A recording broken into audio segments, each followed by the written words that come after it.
হযরতওয়ালা করাচি তখন বললেন, আল্লাহ হাফিজ হুজুর, আপনি হযরত হাকিমুল উম্মতের একটা থাপ্পড় খাইছেন, বুঝছি, এই জন্যই তো সারা দেশ আপনি কাঁপায় দিছেন।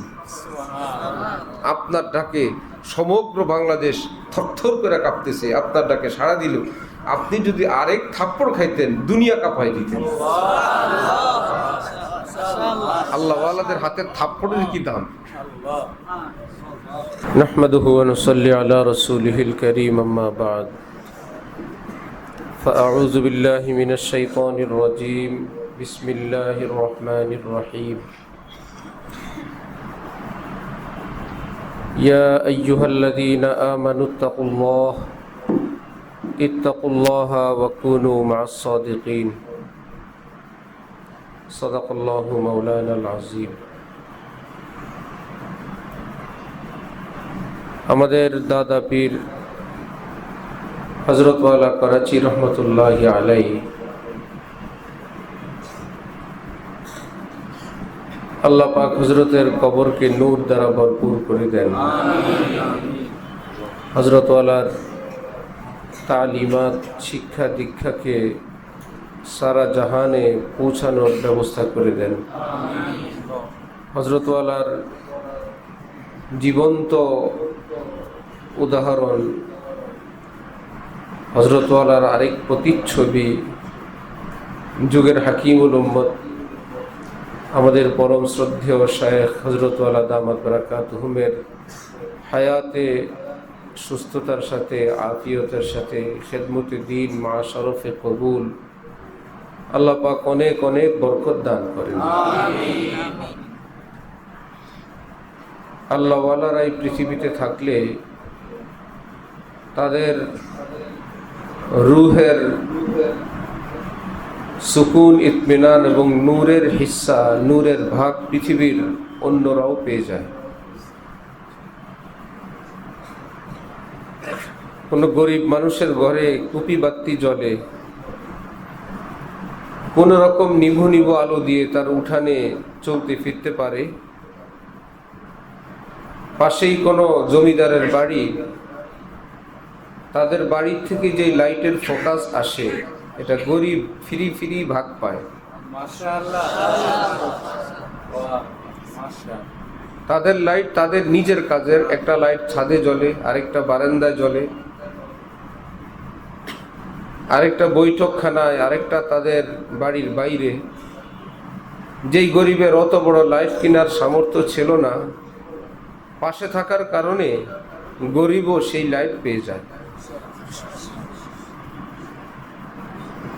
টের পায় কখন?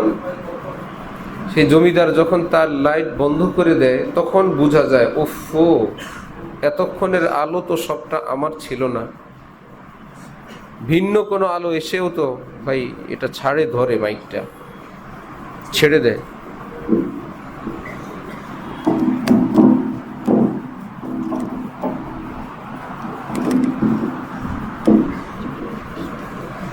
যে ভিন্ন কোনো আলো এসেও আমাকে আলোকিত করছিল,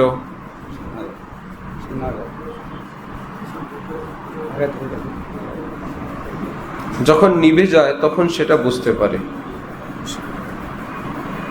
তেমনি একটি উদাহরণ হযরত হাকিমুল উম্মত মাওলানা আশরাফ আলী থানভী নব্বরাল্লাহু মারকাদাহু,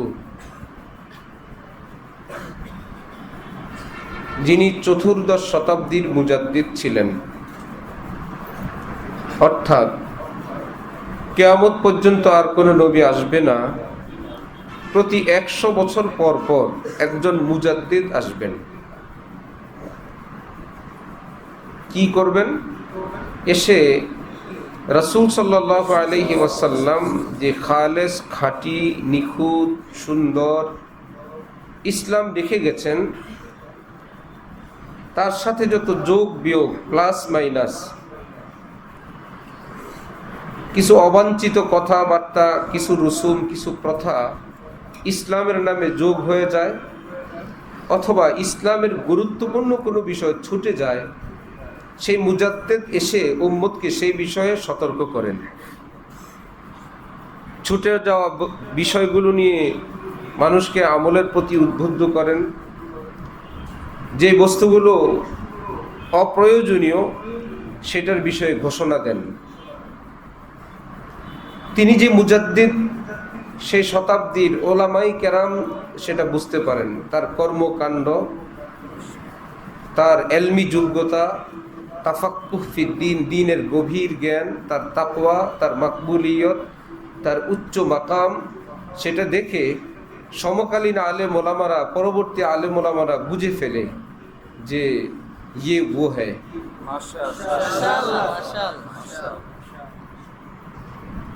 এলমি কোনো কাজ নাই, তাকওয়ার সেরকম মাকাম নাই, ওলামায়ে কেরামের নিকট গ্রহণযোগ্যতা নাই। কিছু মূর্খ লোক, কিছু ভক্তবিন্দু, মুজাদ্দিদ না, আরো কিছু বললেও এতে কাজ হবে না। সকল শ্রেণীর আলেম ওলামা, বিশেষ করে মুখলিসিন মুত্তাকিন হযরতরা এটার স্বীকৃতি দিবেন। হযরত হাকিমুল উম্মত থানভী নব্বরাল্লাহু মারকাদাহু সেই যুগের মুজাদ্দিদ ছিলেন। কোন বিষয়ে তৎকালীন আলেম ওলামা যাদের মধ্যে রাজনৈতিক কোনো বিষয়ের ভিন্নতা ছিল, অর্থাৎ ভারতের ভিতরে থাকা মুসলমানদের বড় একটা অংশ চাচ্ছিলেন যে তাদের জন্য একটা আলাদা রাষ্ট্র হোক। আবার কোন কোন আলেম হযরতদের নেতৃত্বে অন্যান্য ওলামায়ে কেরাম মুসলমানরা চাচ্ছিলেন না ভাঙ্গুক, ভারতই থাকুক, ভেঙ্গে পাকিস্তান হোক। এর পক্ষে অনেক বড় ভূমিকা যিনি পালন করলেন হাকিমুল উম্মত হযরত থানভী। না ভেঙ্গে ভারতই থাকুক, এর পক্ষে যে বড় বড় ওলামা হযরতদের মধ্যে একজন হযরত হুসাইন আহমদ মাদানী। দুজন আমাদের উস্তাদ, দুজন আমাদের বুজুর্গ, দুজন হানাফি, দুজন দেওবন্দি, দুজন আহলে সুন্নাত ওয়াল জামাত, দুজন আমাদের আকাবের।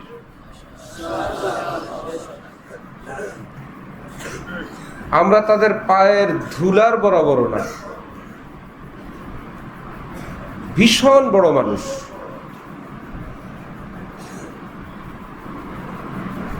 তো হযরত খলিল আহমদ সাহারানপুরি রহমতুল্লাহ আলাই, যাকে দ্বিতীয় শেখুল হিন্দ বলা হতো,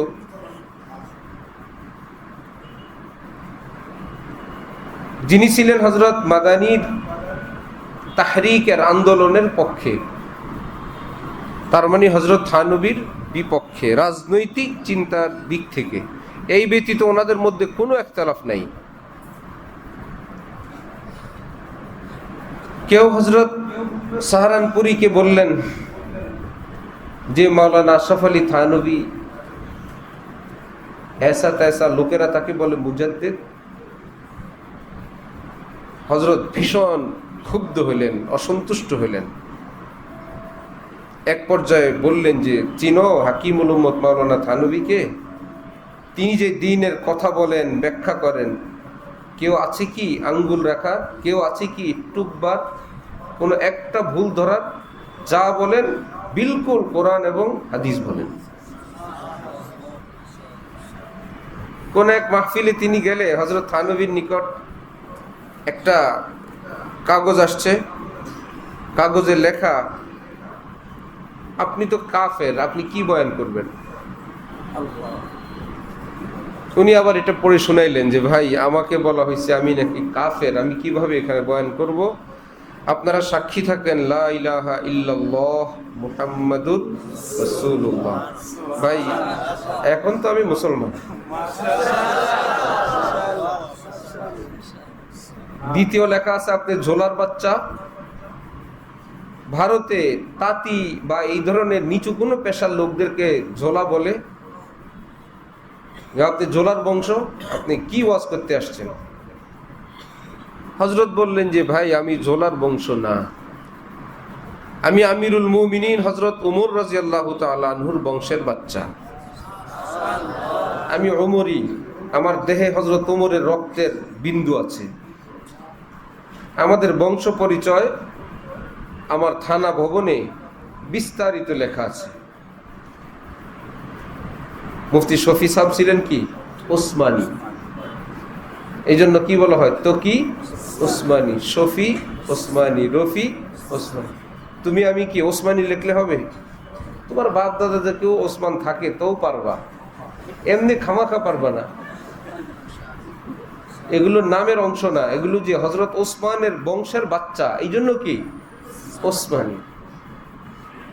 কাসেম নানুতুবি ছিলেন কি সিদ্দিকি, হযরত আবু বকর সিদ্দিকের বংশধর। হযরত রশিদ আহমদ গঙ্গুহি ছিলেন আবু আইয়ুব আনসারীর বংশধর। সুবহানাল্লাহ, সাহাবাই কেরামের আওলাদ সব। হযরত বললেন যে ভাই আমি হযরত ওমর ফারুক রাদিয়াল্লাহু তাআলা আনহুর বংশের বাচ্চা, আমি ঝোলার বাচ্চা না। তৃতীয় লেখা আছে এখানে, তারপরেও যদি কথা বলেন মুখ সামলাই কথা বলবেন, সতর্ক করে দিলাম। হাকিমুল উম্মত হযরত থানবী এর জবাবে বললেন যে আশরাফ আলী যা বলে আল্লাহর কথা বলে, রসুলের কথা বলে, কোরআন হাদিসের কথা বলে, আল্লাহর কথা রসুলের কথা বলতে পৃথিবীর কাউকে পরোয়া করে না। মাঝে মাঝে বয়ানে বলতেন না সবাম না সব পরস্তম কি হাদিসে খাব গোয়াম। আমরা অন্ধকার না, অন্ধকারের পূজারি না, আমরা অন্ধকারের পিছনে ছুটি না। মান গোলামে আফতাবাম, আমরা শরীয়তের সূর্যের অনুসারী, সূর্যের গোলাম। শরীয়তকে সূর্যের সঙ্গে তুলনা দিয়ে কথা বললেন। শরীয়ত নামক সূর্যের গোলাম আমরা। হামাজে আফতাব গোয়াম, সে সূর্যের আলোতে দেখতে থাকি আর বলতে থাকি, অনুমান করে কথা বলি না। আল্লাহ পাক সেই মাকাম দিছেন। আল্লাহ হাকিমুল উম্মত হযরত আশরাফ আলী থানবী নওয়ারাল্লাহু মারকাদাহ, হযরতের যখন ওফাত হবে, ইন্তেকাল হবে, আর আশ্চর্য আল্লাহ পাক যাকে চান, যার দ্বারা কাজ নিবেন, তিনি নিজেই নিয়ে নেন। হাজার চেষ্টার পরেও আল্লাহ পাক যদি কারো বংশ আগে বাড়াইতে না চান, সেই বংশ সে কেমনে বাড়াবে? তার ঘরে ছেলেই হইল না, কারো ঘরে যদি ছেলে সন্তান না হয়, তার বংশ কি আর আগে বাড়বে? আর যদি ছেলে মেয়ে কিছুই না হইল, ফিনিশ। ছেলে হইল, মেয়েও হইল, অ্যাক্সিডেন্টে মারা গেছে সব। আবার আল্লাহ পাক কারো ঘরে একটা ছেলে দিলেন, ছেলেটা দিনদার পরহেজগার হলো, মুত্তাকি হলো, আলেম হলো, তার ঘরে আবার ৫-৭ জন ছেলে হইলো, সব আলেম। আল্লাহ চাইছেন তো তার বংশ আগে বাড়ায় দিছেন। আলেমদের রুহানি আওলাদের বিষয়টাও এমন। নিজের গায়ের জোরে, নিজের হাতে, নিজের চালাকিতে, নিজের ইউটিউব এবং নিজের ফেসবুক দিয়ে নিজের একটা মতাদর্শ এই পৃথিবীতে স্থাপন করবেন, অত সহজ না। চাহা খুদা নে তো তেরি মাহফিল কা হর চিরাগ জ্বলতা রহেগা ইউं ही বুঝায়া না যায়গা। হে হাকিমুল উম্মত, আল্লাহ চাইলে আপনার হাতে প্রজ্বলিত এক এক চিরাগ, আপনার এক এক বাচ্চা, বাচ্চার পর বাচ্চা কিয়ামত পর্যন্ত হেদায়েতের মশাল নিয়ে তারা আলোকিত করতেই থাকবে, কেউ নিভাইতে পারবে না। চাইলেন আল্লাহ তো ওনার হাতে বানায় দিলেন কিছু লোক, বুঝো নাই? হযরত হাকিম, ये छोटी सी मंजिल छोटी सी बस्ती, मुफ्ती शफी साहब लिखছিলেন, ये छोटी सी मंजिल छोटी सी बस्ती खुदा जाने क्या थी मंजिले औलिया थी। ছোট্ট মঞ্জিল, ছোট্ট একটা গ্রাম, এই থানা ভবন কি ছিল আল্লাহ জানে কি ছিল। ফারিশতোं की महफिल थी, ফেরেশতাদের একটা মাহফিল ছিল, নূরে খুদা থি। এখানে মুফতি শফি সাহেব বসতেন, সেখানে হাফিজি হুজুর বসতেন, সেখানে সদর সাহেব বসতেন, মসিউল্লাহ খান জালালাবাদী বসতেন, হযরত আথার আলী বসতেন, জনাবওয়ালা বসতেন সুবহানাল্লাহ, একজনের পর একজন। কারওয়ানে থানবী, হযরত থানবীর খোলাফায়ে কেরামের লিস্ট আছে ওই কিতাবে। এক একজন আল্লাহ পাক ওনার হাতে প্রজ্বলিত করছেন, তো এক একজন যুগের থানবী হয়ে গেছে। হাফিজি হুজুর যতদিন এই দেশে ছিলেন, কোনো আলেম ছিল না হাফিজি হুজুরের সামনে কোনো কথা বলবে। কোনো দল আর মত নাই, কোনো ফেরকা নাই, কোনো তরিকার মাযহাব নাই। কি ছিলেন? এত বড় তাকওয়ার পাহাড় ছিলেন। আর মাঝে মাঝেই কেবল গল্প করতেন আর কান্না করতেন যে হাকিমুল উম্মত আমাকে একটা থাপ্পড় দিছিলেন একদিন। বড় ভাগ্য আমার, বড় কিসমত আমার, আমি হাকিমুল উম্মতের একটা থাপ্পড় খাইছি। আবার গল্প বললেন হযরতওয়ালা করাচির নিকট, আমি হযরত থানবী একটা থাপ্পড় খাইছি। হযরতওয়ালা করাচিকে হাফিজি হুজুরই প্রথম দাওয়াত দিয়ে বাংলাদেশে আনছেন।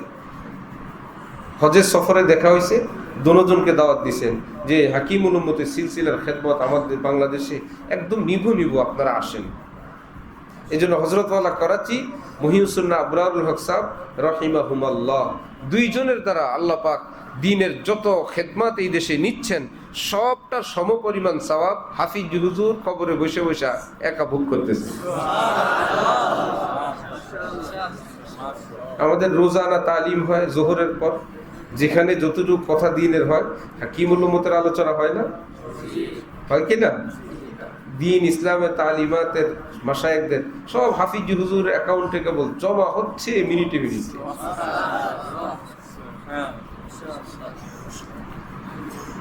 হযরতওয়ালা করাচি তখন বললেন, আল্লাহ, হাফিজ হুজুর আপনি হযরত হাকিমুল উম্মতের একটা থাপ্পড় খাইছেন, বুঝছি, এই জন্যই তো সারা দেশ আপনি কাঁপায় দিছেন। আপনার ডাকে সমগ্র বাংলাদেশ থরথর করে কাঁপতেছে, আপনার ডাকে সাড়া দিল। আপনি যদি আরেক থাপ্পড় খাইতেন দুনিয়া কাঁপায় দিতেন। আল্লাহওয়ালাদের হাতের থাপ্পড়ের কি দাম!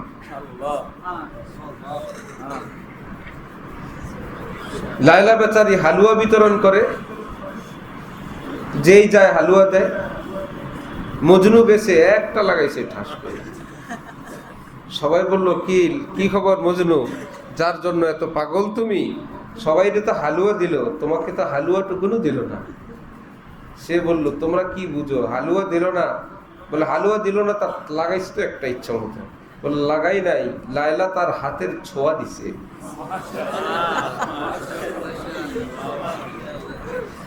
গো জালালি হ্যায় জামালি তো নেহি, গো জালালি হ্যায় জামালি তো নেহি, जैसे भी हो बस तजल्ली चाहिए। এক আল্লাহওয়ালার হাত লাগছে তো, নরমে লাগুক আর গরমে লাগুক, কাজ হয়ে গেছে। উপরে উপরে গরম, ভিতরে ভিতরে কি পরম। সুবহানাল্লাহ। কিন্তু এমন আপনত্ব, এটা এত মানুষের সামনে কেমনে বুঝাবে? ধাক্কা দিয়ে একটা ছলনা করছে, আসলে তাকে সান্ত্বনা দিয়ে দিছে যে সকলের জন্য হালুয়া, তোমার জন্য তো আমি। মদিনাওয়ালাদের মধ্যে মুনাফিক এবং নতুন সাহাবীদের মধ্যে ইবলিস আইসা দেখলা নবীজি গনিমত বন্টন করতেছেন, মক্কা শরীফ ওনার দেশের থেকে যারা আসছে তাদেরকে বেশি বেশি দেয়। তিনি আসছেন মক্কা শরীফ থেকে, ওনার দেশের যারা তাদেরকে তিনি একটু বেশি বেশি দিচ্ছেন, আর তোমরা ভিনদেশি দূর শহরে তোমাদেরকে একটু কম দেয়। তারাও তাকায় দেখলো, ঘটনা তো তাই, মক্কাওয়ালাদেরকে একটু বেশি দিচ্ছেন, আমাদেরকে একটু কম দিচ্ছেন, বিষয়টা তো কেমন। জিবরিল আমিন নবীজিকে এসে বলে দিচ্ছেন যে ঘটনা এই।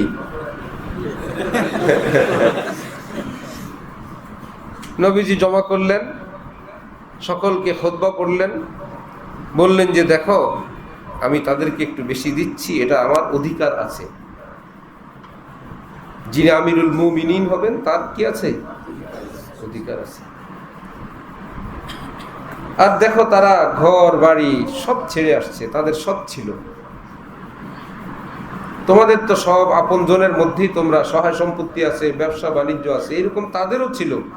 শুধু আল্লাহর জন্য তারা সেই সব কিছু ছেড়ে এখানে আসছে, এই জন্য তাদেরকে একটু বেশি দিচ্ছি। রোহিঙ্গা ক্যাম্পে আমরা যখন কিছু হাদিয়া তোহফা নিয়ে গেলাম, তো সেখানে কিছু মানুষকে আমরা টাকা সাদি, কচকচা নোট, 1000 টাকার নোট 2টা 4টা 5টা দেই। তিনি নিবেন না, তিনি না নিয়ে কিভাবে জানি অসহায়ত্বর দৃষ্টিতে তাকায় হাত গুটে বসে আছেন। কি মুশকিল, দিতে চাই নেন না। অসহায় মানুষ তো টাকা নেওয়া উচিত। পরে জানতে পারলাম উনি রাখাইনে শেখুল হাদিস ছিলেন।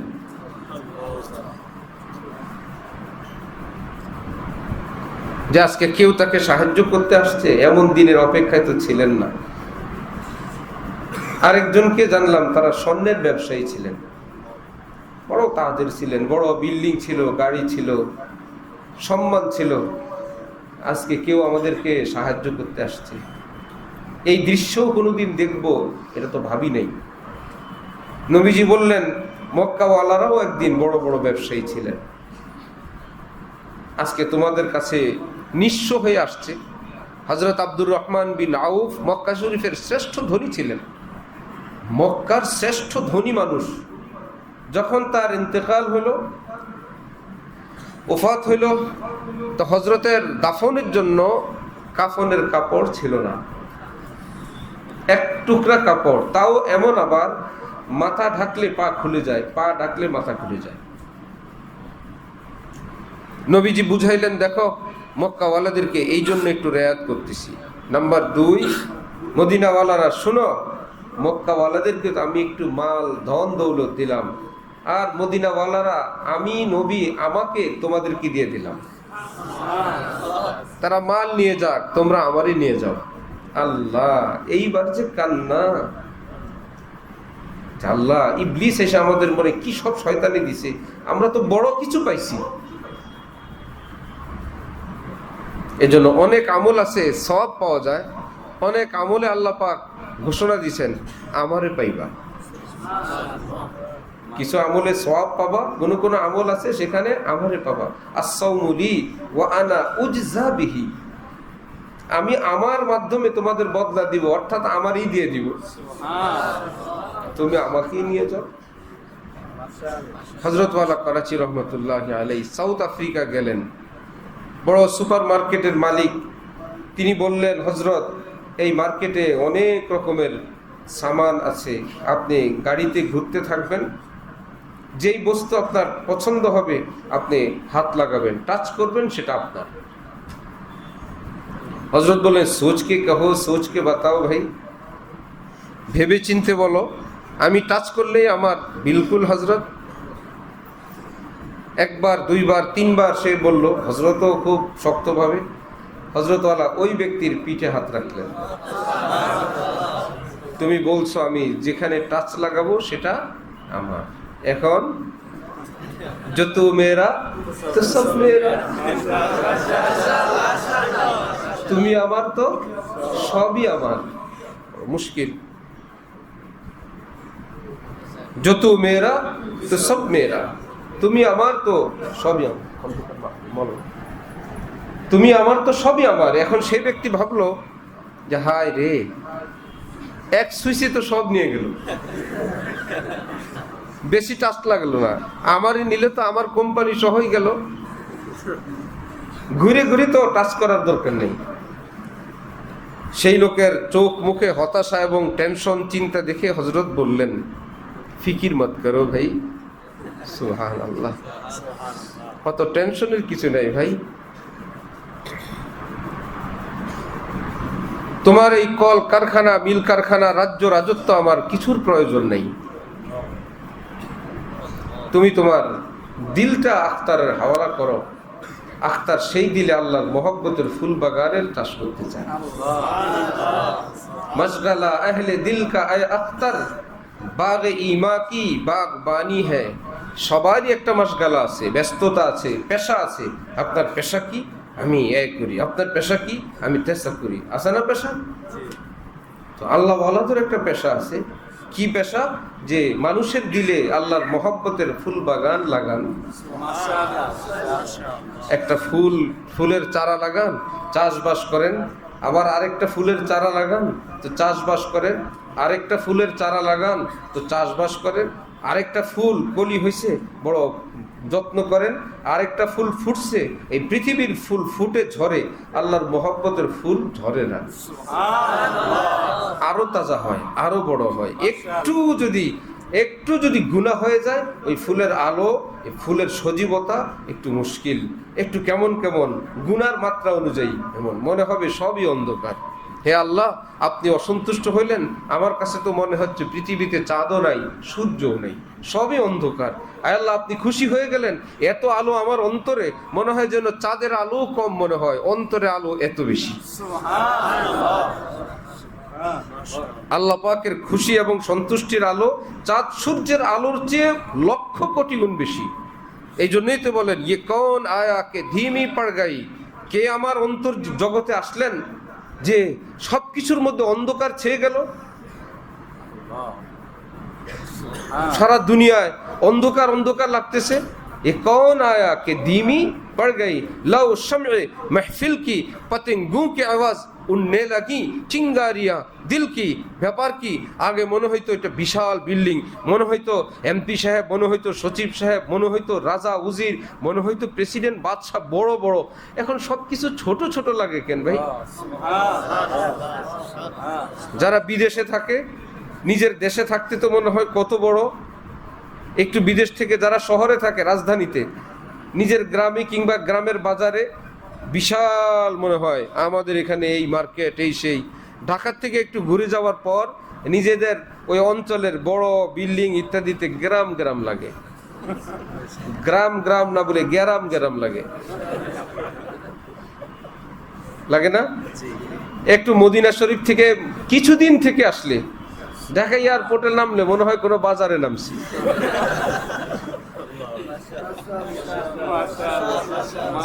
এয়ারপোর্ট কি ছোট হয়ে গেছে না আগের মতোই আছে? আগের মতোই আছে। কিন্তু মদিনা দেখলে, এক বুজুর্গ বলেন, যে একবার মদিনা দেখবে, সেই নূরের পরিবেশ দেখবে, পৃথিবীর কোন শহর আর তার চোখে সুন্দর লাগবে না। মদিনা দেখছো, বাস কাম হয়েছে। আর কিছু এর চেয়ে সুন্দর আর লাগবে না তোমার কাছে। তুমি কেবল চিৎকার করতে দেখবা যে হায় মদিনার সকাল, হায় মদিনার সন্ধ্যা, আয় সুবহে মদিনা, আয় শামে মদিনা, মুবারক তুজে আয় কিয়ামে মদিনা। হে সকাল সন্ধ্যা, তুমি মদিনায় অবস্থান করতেছো, তোমাকে মোবারকবাদ, তোমার ভাগ্য তুমি মদিনায় সকাল হইতে পারছো। একটু মক্কা শরীফ, মদিনা শরীফ থেকে আসলে এয়ারপোর্টকে বাজারের মতো লাগে। কি ব্যাপার? বড় কিছু পাইলে আগে যেগুলো বড় ছিল সেগুলো কি হয়ে যায়? যে আল্লাহরে পেয়ে যায়। এখন রাজ্য রাজত্ব সবকিছু বড় বড় লাগে না ছোট ছোট? এই জন্য আল্লাহ ওয়ালারা দুই হিসাবে চলেন। দুনিয়া ওয়ালারা তাদের যে সম্মান, মর্যাদা, পদ পদবি সম্মান করেন, কিন্তু ভিতরে ভিতরে এমন লালায়িত হন না যে ওনার একটু করুণা আর একটু দয়া যদি আমার ভাগ্যে হইতো, এই ধান্দা করেন না। এই খোদা দারাম চেগম দারাম। এক আল্লাহওয়ালা রাস্তা দিয়ে হাঁটার সময় কেউ এসে বলল, আপনাদেরকে লোকেরা শাহ বলে। ভাই, কারণ নামের সঙ্গে এমনি শাহ তো একটা সহজ বিষয়, কিন্তু বাস্তবে আল্লাহওয়ালাদের কি বলে? শাহ ওলিউল্লাহ মুহাদ্দিস দেহলভী, শাহ আব্দুল কাদের দেহলভী, শাহ হাকিম মোহাম্মদ আখতার। কি ব্যাপার ভাই? শাহ মানে তো বাদশাহ। ধন দৌলত কেমন আছে হুজুর? বাদশাহ সাহেব, ব্যাংক ব্যালেন্স কত আছে? তিনি বললেন, বাখানাজার নমিদারাম ফকিরাম, ব্যাংকে কোনো টাকা পয়সা নাই, ঘরেও নাই। পড়ছো না কোন সুফির ঘরে যে চোর ঢুকছে? রাতের বেলা চোর ঢুকে একবার এদিকে হাত মারে, একবার এদিকে হাত মারে। উনি শুয়ে শুয়ে চোরেরে দেখতেছেন। বেচারা কত জায়গায় কত কষ্ট করতেছে, কি একটা মুশকিল। পরে বললো, ভাইজান, চোর ভাই, যে এটা আমার ঘর, দিনের আলোতে আমার ঘরে আমি কিছু খুঁজে পাই না, আপনি রাতের অন্ধকারে কি খোঁজেন? আমার বাড়িতে আমি কিছু খুঁজে পাই না, কোন মেয়ে ভীষণ কালো, চেহারা একদমই অসুন্দর, তো ছেলে আসছে, দুলামি আসছে, তো মেয়ের বাবা হঠাৎ নিজেই বলতেছে আমার মেয়ে আমারই পছন্দ হয় না, দুলার কি পছন্দ হবে? কিছুই নাই। আরেক লোক বাজারে গেছে নাকি কোন চোরা পিছনে পিছনে তার কাছে চুরি করবে, পকেট মারবে, সেটা পকেট মারতে পারলো না, দেখে ওই লোক টাকা নিয়ে কোট কিনে ফেলছে। বড় মুশকিল, চোরার তো বড় জিদ। এবার ওই কোটওয়ালার বাড়ির দিকে রোগ করছে, কোটওয়ালার হাতে ভাবছে কোট খুলে ঘুমাইলে কোটটা চুরি করবে। ওই বেটা কোট গায়ে দিয়ে শুয়েছে। কিভাবে ঘরে ঢুকছে চোরা, গায়ের থেকে কোট টানাটানি শুরু করছে, কোটওয়ালা টের পায়, আস্তে এক হাত খুলে দিছে। চোর ভাবছে যে 50% সাকসেস, অর্ধেক তো খুলছে কিন্তু আর অর্ধেক খোলে না, ওই লোক টাইট করে রাখছে। এখন একটা লোক তো জাগবে, আবার বেশি টানও দেওয়া যায় না, অর্ধেক খুলতে পারে না, অনেকক্ষণ বিরক্ত হয়ে ভাবছে সকাল তো হয়েই গেল, চুরি তো করতে পারলামই না, তার কিছু কি করব। ভাবলো এই কোট মনে হবে না, ঘরে অন্য কিছু তালাশ করি। গিয়ে পাইছে একটা চাউলের মটকা, চাউল নিবে কেমনে? চাউল তো নিজের গায়ের যে জামাটা ছিল, হালকা আলোতে ওই যে লোক শুয়ে আছে তার পাশে ওটারে বিছাইছে। চাউল আনবে ওর মধ্যে, এটা কি বিছা চাউল আনতে গেছে, তো ঘরের মালিক আসতে জামাটা সরাই ফেলছে।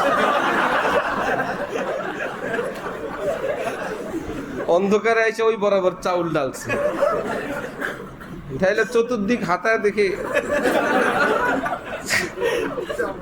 এর মধ্যে চোরের এই আনাগোনায় ঘরের মালিকের বউ বলতেছে ঘরে মনে হয় চোর ঢুকছে। ঘরের মালিক বলতেছে না না কোনো চোর ঢুকে। দুইজনে তর্ক করতেছে, এর মধ্যে যে চোরা সে হঠাৎ মুখ ফসকে বলে চোর ঢুকছে, নিলে আমার শার্ট নিচে কি?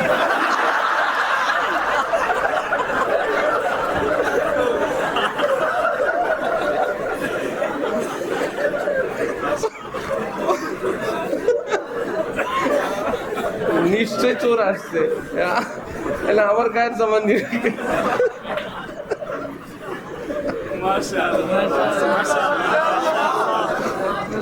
কোথেকে গেছে ভাই? এর আগে কি ছিল গল্প? এর আগে ঘরে কিছু নাই, মনে আছে? শাহ নিজের ঘরে নিজের কিছু নাই, পরে আরেকজনে পাবি কি? সুফি বেচারা চোরাকে বললো ভাই খামাখা সময় নষ্ট করে লাভ নাই, তুমি এই ঘরে কিছু নাই। বাখানা জার নমি দারম, দাস্তান রাখনা রাখা, খানা অর্থ কি? ঘর। খানায় কাবা, কাবা ঘর। এই শব্দ শুনছো জীবনে? এটা কিন্তু বাংলা, ঠিক না? খানায় কাবা কি শব্দ? ফার্সি শব্দ। বাখানা জার নমি দারম ফকিরাম, আমার ঘরে কোনো সহায় সম্পত্তি নাই, আমি ফকির, ব্যাংকেও কিছু নাই। ওয়ালে দারাম খোদা এজার আমিরাম, কিন্তু বুকের দিকে যদি তাকাও দেখবা আল্লাহর সঙ্গে সম্পর্কের এক বিশাল বন্ধন আছে। এই দিক বিবেচনায় পৃথিবীর শ্রেষ্ঠ ধনী আমি। শাহ ওলিউল্লাহ মুহাদ্দিস দেহলভী রহমতুল্লাহ আলাই দিল্লি শাহী মসজিদে জুমা পড়াইতেন। মুসল্লিয়ানে কেরাম হইল মুঘল বাদশারা, তাদের পরিবার বর্গের সদস্যবৃন্দ, একটু তো থাকেই না। যুবক রাস্তা দিয়ে যাওয়ার সময় একজন বুজুর্গ পাশ দিয়ে চলে গেছেন, দেখলেন বেশি একটা কেয়ার করেন নেই। ওই যুবক বলল, এই হুজুর চিনেন আমাকে? হ্যাঁ বাবা চিনি। কি চিনেন? হ্যাঁ চিনি বলতে আপনার জীবনের শুরু হলো এক ফোঁটা নাপাক পানি, জীবনের শেষ হলো একটা মুর্দা লাশ, এর মধ্যখানে যে কয়েকদিন আপনি বেঁচে আছেন, ও পেটের ভিতর কতগুলো পেশাব পায়খানা নিয়ে আপনি ঘুরেন ফিরেন। এই পরিচয়ের কথা জিজ্ঞাসা করলেন যে আসেন তামিম এখানে বস, উপরে বস। মাশাআল্লাহ।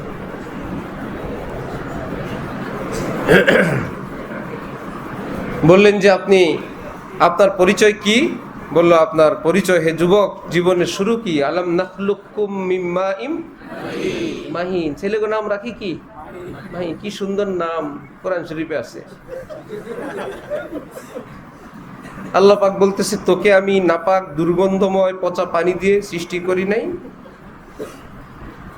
আলাম নাখলুকুম মিন মাইম মাহিন। এর নাম রাখতে বড় সাবধান, যা তা কোরআন শরীফে থাকলেও হবে না। আরেকজন আসছে এখানে আমাদের মাদ্রাসায় মার্কাজুন নূর ঢালকানগরে ভর্তি করাইতে, নাম হলো জিদনি। জিদনি, আমার মনে আছে ছাত্রের কথা। ছেলের বাবাকে বললাম, তার বড়টার নাম কি রাব্বি? বলল জি। বললাম আরেকটা হলে রাখবেন ইলমা, সারাদিন ঘরে তেলাওয়াত চলবে, রাব্বি জিদনি ইলমা। কি ফাইন। আমাদের হযরত আল্লাহর কাছে মুরিদ বরিশালে এক লোকের নাম হারুন, ছোট ভাইয়ের নাম রাখছে কারুন। মিলায় রাখছে নাম, রাখুক। আল্লাহু আকবার। বলল, তোমার জীবনের শুরু আলাম নাখলুকুম মিন মাইম মাহিন, নাপাক এক ফোঁটা পানি। জীবনের শেষ হলো একটা মুর্দা লাশ। হযরত আলা कराची আমাদের দাদা পীর বলতে, লাশ का माना है लाश है। लाश पहले क्या था? लाश था। उसको लाश कहते हैं। ये कुछ भी नहीं है, किसी काम का नहीं है, कुछ भी नहीं है, लाश है। लाश ही है, কোনো কাজের না। অফিস বলবে অযোগ্য, স্ত্রী বলবে অযোগ্য, বন্ধু বলবে অযোগ্য, চেয়ার বলবে অযোগ্য, চেক বই বলবে অযোগ্য, ব্যাংক বলবে অযোগ্য, অফিসের কর্মকর্তার বলবে নাই, মরা সার চলবে না, ভাগাও কবরে পাঠাও। একদিকে কান্না করে, আরেকদিকে বাঁশ কাটে, একদিকে চোখের পানি ফেলে, কাফনের কাপড় কিনে, জানাজার টাইম ঠিক করে, কবরের স্থান ঠিক করে। রাখা যাবে না, বিদায় দাও। তোমার জীবনের শেষ হলো এই। যতদিন বেঁচে থাকবা, পেটের ভিতরে কতগুলো পেশাব পায়খানা নিয়ে বেঁচে থাকবা। এই পরিচয়ের কথা জিজ্ঞাসা করছিল, আমি জানি কি না? মাথা নিচু করে এসে ভাবলো, ও আমি তো ভাবছিলাম আমার চৌধুরী পাদ্রী, আমার বড় বংশীয় পরিচয়, রাজ্য রাজত্বের একটা বিষয় তিনি জানেন কি না। এরকম তুচ্ছ নিকৃষ্ট একটা পরিচয় আমার আছে, আমি তো কোনোদিন ভাবি নাই। শাহ ওলিউল্লাহ মুহাদ্দিস দেহলভী রহমতুল্লাহি আলাইহি মুঘল বাদশাদের সামনে জুমার খুতবা দিতেন। দেখতেন তাদের মধ্যে এরকম দ্বীনি বুঝ ছিল, বড় জ্ঞানী গুণী ছিলেন। তাদেরকে সোজা রাখার জন্য মাঝে মাঝে বলতেন, দিলে দারাম জওয়াহির পারায়েশ কস্তে তাহভিলস কেদারাত জেরে গর্দু মীর সামানে কে মন্দারাম। শুনলাম তোমাদের অনেক ক্ষমতা, অনেক দাপট, রাজ্য রাজত্ব, অনেক বাহাদুরি, অনেক বাহিনী আছে, এগুলো নিয়ে তোমরা বড় বড়াই করো। ঠিক আছে, তোমাদের বড় আমি মেনে নিলাম। ওলিউল্লাহকেও আল্লাহ পাক কিছু ধন দৌলত দিছেন, সেগুলো ওলিউল্লাহ তার বুকে জমা রাখে। ওলিউল্লাহর সিনায় আল্লাহ পাক যে দৌলত দিলেন, সেটা মোকাবেলা করার জন্য আসো, তোমাদের সব শক্তি নিয়ে মোকাবেলা করার জন্য আসো। ওলিউল্লাহ একা প্রস্তুত। মাথা নিচু করে তারা শ্রদ্ধা জানাইতেন যে, হে আল্লাহ ওয়ালা, হে নায়েবে রসুল, বুকের সেই মহা দৌলত, আল্লাহর সঙ্গে তাআল্লুক, নিসবত মা আল্লাহ, সেই তাকওয়া, সেই খৌফ এবং খাশিয়াতে ইলাহিয়া, সেই দৌলতের মোকাবেলার ক্ষমতা আমাদের কাছে নাই। আমরা তো নিঃস্ব, আমরা তো অল্প কয়েকদিনের রাজত্ব আমাদের কাছে। আল্লাহ এই সমস্ত আউলিয়াদের জিন্দিগির ফুয়ুজ ও বারাকাত আমাদেরকে নসিব ফরমান। আমাদের এই মজলিসের সওয়াব আল্লাহ এদের আমাদের চার সিলসিলার, চার তরিকা, সমস্ত বুজুর্গানি দ্বীনের রুহে পৌঁছে দেন। তামাম মুসান্নিফিন হযরত, আইম্মে সিয়াসিত্তা এবং সমস্ত মুসান্নিফিনদের পরে আমাদের ওস্তাদদের ওস্তাদ, ওস্তাদদের ওস্তাদ, আমাদের পর্যন্ত যত হযরতরা আছেন, আল্লাহ সকলের রুহে পাকের সওয়াব পৌঁছে দেন। হাকিমুল উম্মত হযরত থানভী মনে আছে? ওনার যখন ওফাত হবে,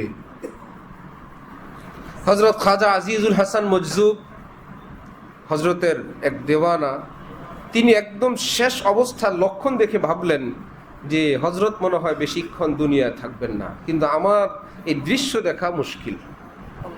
তিনি গিয়ে নামাজে দাঁড়াইলেন। খাজা সাহেব নফল পড়তে লাগলেন। খাজা সাহেব নিজেই বলেন, নামাজের মধ্যেই আমার মনে হলো আমার নামাজের মধ্যে যে এক নূর মনে হচ্ছিল, সেই নূরটা হঠাৎ নিভে গেছে। আমার তখনই মনে আসছে, মনে হয় হাকিমুল উম্মত দুনিয়া থেকে চলে গেছেন। শুরুর কথাটা মনে আছে?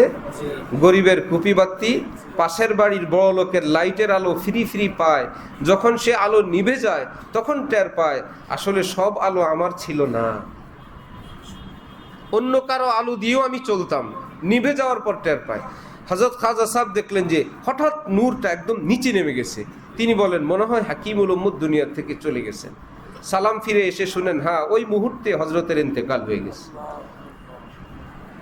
এই জন্য আল্লাহওয়ালারা দুনিয়ায় থাকেন, তাদের নূরের হিস্সা সকলেই পায়, ভাগ পায়। যে যত কাছে যায় সে তত পায়, সে তত পায়, সে তত পায়। আল্লাহ ওই হজরত যারা যেখানে আছেন, আমার শায়েখ, আমার উস্তাদ, আমার মুহসিন, আমার মুশফিক মুরব্বী হজরত ওয়ালাদ্দার ঢালকানগর, এবং আমার আসাতেজায়ে কেরাম, আমাদের তোমাদের সকলের মুরব্বী, এবং সারা পৃথিবীর যত আউলিয়া হজরতরা আছেন, যাদের রুহানি ছায়ায় নূরে আমরা বেঁচে আছি, আল্লাহ হজরতদের হায়াতে খুব খুব বরকত দান করেন। আমার ভাইয়েরা, খুবই অল্প সময়ের জন্য আমাদের এই জিন্দিগি, এবং জিন্দিগির এই একটা বড় সময় তালিবে ইলমের সময় বা কিছু আমল করার সময়, সেটাকে কাজে লাগানোর চেষ্টা করি। আল্লাহ পাক খুব তৌফিক দান করেন। ওয়া আখিরু দাওয়ানা আলহামদুলিল্লাহি রাব্বিল আলামিন।